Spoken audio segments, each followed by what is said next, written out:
people that are watching, they might say, oh, he's not playing great. But just know that I'm trying my best. Africa has talent. We just needed the platform. The nice guys must win. And Simon is one of those guys, and I'm always rooting for him. Well, some darts players play just for their personal glory, but others leave a big impact in the game. And I've got a man alongside me today that not only has his own hopes on his shoulders, his friends, his family, not just that, the hopes of a nation, in fact, the hopes of an entire continent. Devon Petersen, thanks for joining us here at the MODUS Super Series. Welcome along. And that's what I want to start with, really, the impact you've had on darts in South Africa. So starting off as a little kid in Mitchell's Plain, Cape Town, where did darts fit in? Where did it come from for you? It started with my dad. Obviously, he played. He was a really good player.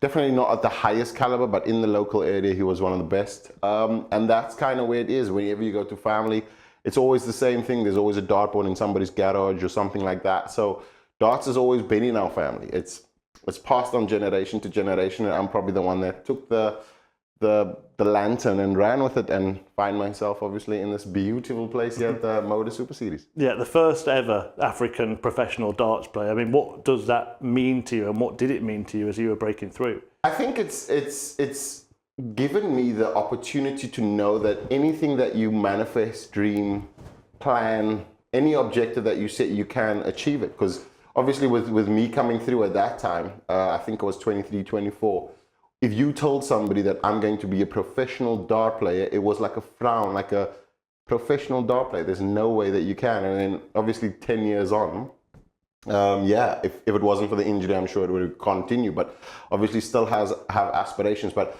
it was one of those tick boxes that I will always have as being the first African. And it's not just that I'm the first African, it's showcasing that Africa has talent. We just needed the platform, and I think that platform, then the one that was created by the PDC and John McGowan, rest his soul, you now see that more players are making debuts on the World Championship, World Cup, and trying to their hand at Q School and stuff like that. So I'm not saying I'm the reason why, but I kicked the door down and showed that we can actually do it, and everybody started to believe after that. But maybe being slightly modest there, because yes, some players just with visibility inspire other players to go and do what they've done. But you've done more than that, haven't you? You've set up your own academies and things out in South Africa, a whole system to try and get more players playing this sport. Just tell us a little bit about the work that you've done back in South Africa. I think like starting back with qualifiers, knowing that the qualifiers need to happen for players to get more opportunities.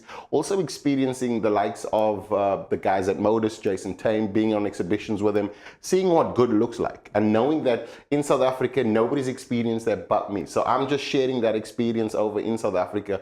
I've set up the African Darts Group that's associated with the PDC. We've got big things. There's some great things coming along, and you realize that if you have all of the knowledge, it's kind of one of those things like an acorn falls to the ground and it just lays there. You have to plant it to become the oak tree, and that's kind of what I've done. And now creating the African Darts Group, creating opportunities for the top players, which is the African Continental Tour. You have the Women's Series, you have the Academy. We now launched the inter-schools as well, that's seeing kids in an area like Eastern Cape, Gqeberha. You had Simon here that's leading that as a director of it. So you realize that there's so many opportunities, but it's just that darts is still a very small sport in Africa, but globally it's massive. So what we're trying to do or what we're managing to do is create that platform so more players can shine, come through. We had the ACT Tour event in Cape Town just recently, and we had a Kenyan win it, Samuel Gatura.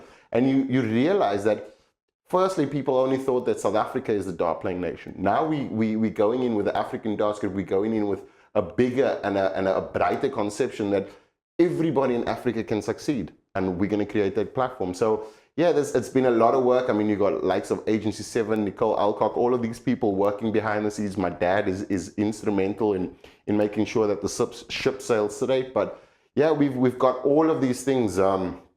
People that come on board as well, like you guys set up all of these things. We have the likes of spearheads like Denver Apollos and his team in South Africa as well, just making sure that all of these things come together and we have a platform. Now African Darts Group has a YouTube stream. never in 1,000 years would I have thought that in South Africa we would have a consistent darting channel that offers people an opportunity to go watch your games back. I used to love that. Even when you're playing in the PDC, you go watch the games back. Now we have that opportunity and players can showcase, this is my talent, this is the profile. Cameron Colarisson just got a deal with Condor now because of that. So you understand that shining the light is a great thing. First we had the candle, which is me breaking through.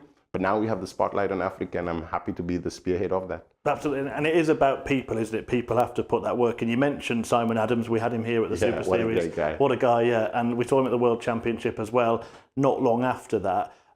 What sort of involvement has he had, and kind of how infectious is his personality? Well, you've got an infectious personality yourself, but I mean, he's sort of, it's not your normal darts player, is he? Just grateful for everything, and it spreads sort of joy and happiness amongst, I'm sure, all the people that he works with. Yeah, I think Simon Adams definitely enhances my life with exactly like he's just, you guys you experience the drop of what he is. He's one of those people that are passionate about the sport, passionate about sharing knowledge, passionate about growing the game, and he does that so selflessly, running the inter-schools. He just hosted the inter-school champions, the first one globally as well. And himself and Dion Oliver and a lot of his other team as well, they've literally constructed it, my mind, my ideas, and they've literally taken it and grown it. And now he's really on a platform where he's going to potentially earn from it as well, which is a great thing. He always says, listen, that's not the reason why I do it, because you know how he is. But you realize that people like that should get ahead in life. The nice guys must win. And Simon is one of those guys, and I'm always rooting for him. He got to the World Cup final as well, just not too long ago, beaten by Johan. And he was really wanting to make the double where he can win the World Championship qualifier and the World Cup. Simon's at the latter stage of his career, but he's playing the best darts ever. So it's showing that because of the input that he does in the community and all of these things that he's doing, it does have a positive effect on his darts. And yeah, I think with things that happen like that, when you see good guys succeed, you know that just being good is a great thing. You mentioned that you're the spearhead for South African darts, even African darts, and you kind of wear that with pride, but how much pressure does that bring? Are there ever times where you kind of just want to focus on Devon Petersen and kind of not have that tag, that pressure? I think it's something that you kind of, I was okay with it when I started, and it's just the norm. Every time you come, that's the reason why I have the Africa either on my chest or my back on every shirt, is because that's where I carry the country. I carry the continent and the country, Cape Town, Mitchell's Plain, and all of those part of it. It's one of the things that I don't know what it's like not to have that. So for me, it's normal. I really enjoy it.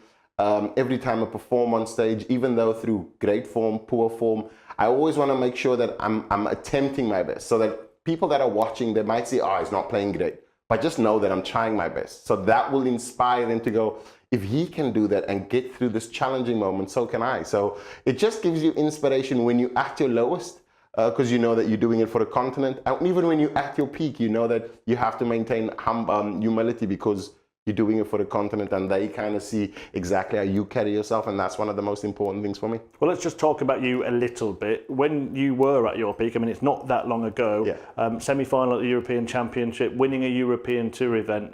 How were you feeling then? Because it must be like all this hard work I've put in, it's kind of coming to fruition, right? Yeah, it was crazy. Coming out of COVID, I put a lot of hours in. I knew that it was peaking at that time, coming out guns blazing, and then just hitting that form at that time. Condor, obviously that signature on partnering up with him was influential in the way in which the flight system has taken off for the last 4 years. They were the lone ranger in that. Now you have different brands obviously experimenting because they see the popularity.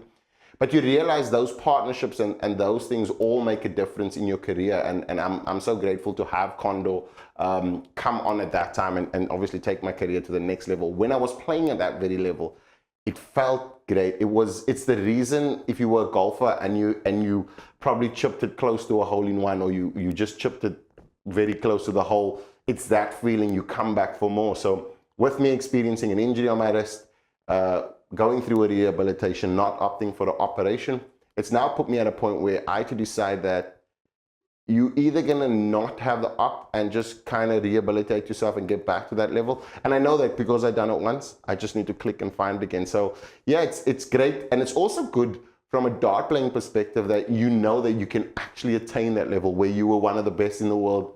When you walked into a room, people would fear you, they wouldn't want to play you. That's an amazing feeling, just from humility aside, and just knowing that in a sport that is so niche on your continent, you can dominate globally. That for me will forever be the reason why I'm motivated to strive for success. That leads me on to my closing questions, really. I'll ask them both at the same time. One, what is the future for Devon Petersen? And two, what is the potential future for African darts? I think number one is I'm always going to strive to become I'm not going to say get back to where I was, because I want to be better than that. I definitely work hard at my game. I know that it's not going to be almost a screw turn and then you back to your form. You just have to work through it and the hard time. So yeah, I'm not going to stop playing. I'm always going to try and push for the very best. And yeah, I'm positive, and I know that from a motivation perspective that I can attain that. I still have that kind of beast in me to perform and compete.